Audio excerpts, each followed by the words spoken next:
Zodiac killer, जो कि America का सबसे खतरनाक किलर था। आज हम ज़ोडिएक किलर की पूरी मर्डर मिस्ट्री को समझेंगे। तो आप लोगों का बहुत बहुत स्वागत है एसएम नॉलेज वर्ल्ड में। तो आइए वीडियो को स्टार्ट करते हैं। ज़ोडिएक किलर के केस में माना जाता है कि 5 कंफर्म डेथ हुई, 2 इंजर्ड हुए और क्लेम किया जाता है कि टोटल 37 डेथ्स हुई 1968 टू 1969 के बीच में। दिसंबर 1968 टू 1969 के बीच ज़ोडिएक ने 5 मर्डर किए सैन फ्रांसिस्को के बे एरिया में, जिसको हम घाटी का एरिया ही बोलते हैं। ज़ोडिएक के सिर्फ 2 विक्टिम सर्वाइव कर पाए। ज़ोडिएक किलर को और भी बहुत से केसेस से लिंक किया जाता है। ज़ोडिएक ने जो लेटर्स खुद न्यूज़पेपर्स को लिखे थे, उसने उनमें 37 मर्डर्स की बात करी है, जिसमें से 7 पे तो इन्वेस्टिगेटर्स पूरी तरह एग्री होते हैं, क्योंकि उन 7 में से 5 का फिक्स मर्डर और 2 उसमें से बच गए थे। तो अब हम ज़ोडिएक का फर्स्ट केस देखते हैं, जो कि डेविड आर्थर फैराडे, जो कि 17 साल के थे, और बेटी लोए जेनसन, जो कि 16 के थे, उन दोनों के साथ 20 दिसंबर 1968 में हुआ था, लेक हरमन रोड पे। ये कपल अपनी पहली डेट पे गए थे और इन दोनों ने प्लान करा था कि एक क्रिसमस कॉन्सर्ट में जाएंगे, जो कि होगन हाई में होने वाला था, जो कि बेटी उसके जीएफ के घर से 3 ब्लॉक्स दूर था। वो लोग एक लोकल रेस्टोरेंट में जा रहे थे, लेकिन उससे पहले वो अपने एक दोस्त के घर गए और फिर वहाँ से वो लोग लेक हरमन रोड की तरफ निकल गए। फिर थोड़ा आगे जाते ही डेविड फैराडे को सीधा सर पे गोली मारी और बेटी लोई जेनसन को 5 बार उसके बैक में गोली मारी और दोनों की on the spot he death हो गई। जिस गन से उन दोनों को मारा गया वो थी 22 कैलिबर सेमी ऑटोमेटिक पिस्टल। माना जाता है कि जब डेविड अपनी कार से बाहर निकले तो सबसे पहले उनको मारा और उसके बाद में बेटी लो जेनसन को मारा, और पुलिस को ऐसा कोई भी सबूत नहीं मिला कि उनके साथ किसी ने चोरी चकारी की कोशिश करी या फिर कुछ और उन दोनों के घर वाले भी इस केस के बारे में कुछ बता नहीं पाए। और इसी केस के साथ शुरू होता है एक पूरा सीरीज ऑफ मर्डर। अब आते हैं केस नंबर 2 पे, जो हुआ माइकल रेनोल्ड मैग्यू, जो कि 19 के थे, और डार्लिन एलिजाबेथ फेरिन, जो कि 22 की थी, जुलाई 4, 1969 में। शाम को डार्लिन और माइक उन दोनों ने अपनी कार को ब्लू रॉक स्प्रिंग्स के पार्किंग में पार्क करी, जहाँ पे वो दोनों बात करने के लिए गए थे। उन दोनों में से डार्लिन शादीशुदा थी और माइक उनका एक दोस्त था।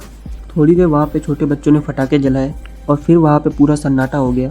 फिर लगभग आधी रात को वहाँ पे एक लाइट ब्राउन कलर की कार आई और उसने अपने हेडलाइट्स ऑफ किए और थोड़ी देर वहाँ पर खड़ी हुई, लेकिन फिर वो चली गई। बट 10 मिनट बाद वो कार वापस आई और उसने डार्लिन की कार के पास खुद की कार को पार्क कर ली। फिर उस कार का ड्राइवर निकला और बड़ी सी फ्लैशलाइट से उनको देखने लगा और उनकी तरफ आने लगा। माइक को लगा कि वो पुलिस है, तो उसने अपनी आईडी निकाल ली। बट जैसे ही वो कार के पास आया, उसने एक 9mm ल्यूगर से डार्लिन और माइक पे गोलियां चलानी स्टार्ट कर दी। फिर वो अपनी कार की तरफ वापस जाने लगा, लेकिन फिर उसने माइक के रोने की आवाज़ सुनी और फिर से आकर डार्लिन पे 5 बार और माइक पे 4 बार गोलियां चलाई। और डॉक्टर्स की बहुत कोशिश के बाद भी वो डार्लिन को नहीं बचा पाए, बट माइक जो था वो बच गया। माइक ने उस आदमी का डिस्क्रिप्शन दिया, जो लगभग 5 फुट 8 इंच लंबा, ब्राउन हेयर और बड़ा सा फेस था, और उसने कोई भी ग्लासेस नहीं पहनी थी। फिर लगभग 40 to 45 मिनट्स बाद पुलिस डिस्पैचर नैन्सी स्लोवर को एक कॉल आया एक गैस स्टेशन के फ़ोन बूथ से, और उसने कहा कि उसने जहाँ पे मर्डर करा है वो लोकेशन बताई और कहा कि इससे पहले जो 6 महीने पहले मर्डर हुआ था डेविड फैराडे और बेटी लोई जेनसन का, वो भी मैंने ही करा था।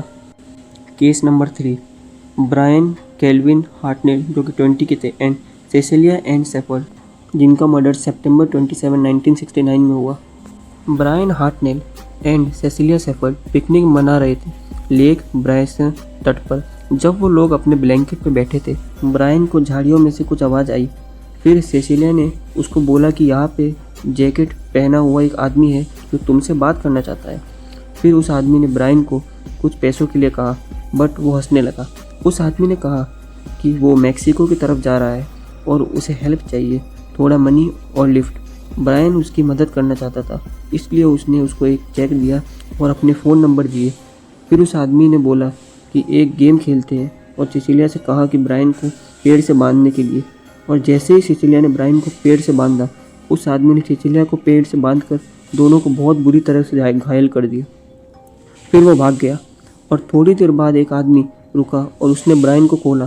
फिर ब्रायन ने सिसिलिया को फिर से खोला और उस किलर ने पुलिस को फिर से फ़ोन करके बता दिया कि उसने कहाँ पे डेथ करी है।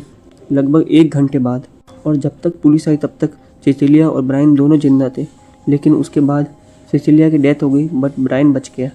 अब last case of zodiac killer, जो कि पॉल स्टीन कैब ड्राइवर के साथ हुआ था। ये थी अक्टूबर की ठंड की रात, जिस दिन पॉल स्टीन की नाइट शिफ्ट थी। पॉल स्टीन एक नॉर्मल आदमी था जो कि 29 ईयर्स ओल्ड था। उस दिन उसने अपने लास्ट पैसेंजर को लगभग 9:35 से 9:45 के बीच में बैठाया, जिसने 9:55 पे उसको गोली मारी थी।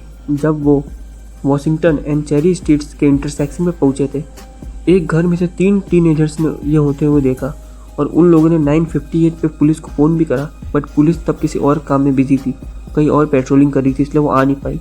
और एक बार फिर से जोडियक किलर बाहर से भाग निकला।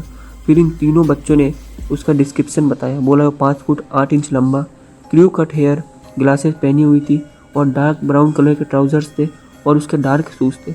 बट उन लोगों ने गलती से एक दूसरा आदमी को पकड़ लिया जो कि 5 फुट 10 इंच लंबा था। अक्टूबर 2021 में एक इन्वेस्टिगेशन टीम केस ब्रेकर्स ने क्लेम करा कि जोडियक किलर का रियल नेम गैरी फ्रांसिस पोस्टे है। और आपको इन सब चीज़ों में एक चीज़ कॉमन दिख रही होगी कि जोडियक किलर हर बार पानी के पास में ही लोगों को मारता है, जैसे कि कोई लेक या फिर बीच, और वो अपने लिखे हुए लेटर्स को हमेशा जोडियक अल्फ़ाबेट में ही लिखता है। कुछ लोगों का ये भी मानना है कि जोडियक आर्मी में था, क्योंकि जिस तरह की गन उसने यूज़ करी थी वो आर्मी में यूज़ करी जाती है, और जिस तरह के कोड वो लिखता था वो भी आर्मी में यूज़ करे जाते हैं। और जो मर्डर उसने वेनेजुएला में करा था, लोग मानते हैं कि वो नेवी में भी रहा हुआ है, क्योंकि वो वेनेजुएला को अच्छे से जानता था और उसने जो शूज़ पहने थे उसके निशान भी नेवी ऑफिसर्स के शूज़ से मैच हुए। कई लोग ऐसे हैं जिन्हें क्लेम करा गया कि ये जोडियक है, जैसे कि ऑर्थर, लेन, एलन, टेड क्रूज, पर इनमें से किसी के ऊपर भी सबूत नहीं मिला। मिलते हैं आपसे नेक्स्ट वीडियो में। Thank you very much for watching.